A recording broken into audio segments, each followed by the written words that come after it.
আমি সত্যি চিয়োমিকে লাভ করি। তার এসব কথা শুনে চিয়োমি বাহিরে চলে আসে। রিকো তাকে দেখে তো পুরাই হতবাক হয়ে যায়। তখন রিকো তাদের বলে, সমুদ্রের পাড়ে সূর্যাস্তের সময় উইশ করলে তুমি ঠিক হয়ে যেতে পারো। তাই সূর্যাস্তের সময় তারা উইশ করতে যায়, কিন্তু এতেও কোনো লাভ হয় না।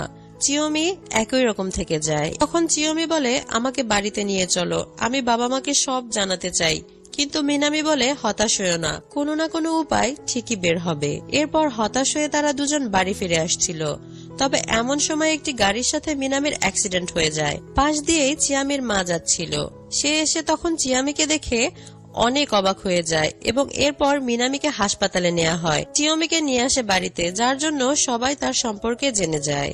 এরপর মিনামিকে দেখার জন্য সবাই হাসপাতালে যায়। চিয়োমির মন অনেকটা খারাপ ছিল, তবে তখন তার মনে হয় ভালোবাসার মানুষকে কিস করলে সে ঠিক হতেও পারে, ঠিক রূপকথার গল্পের মতো।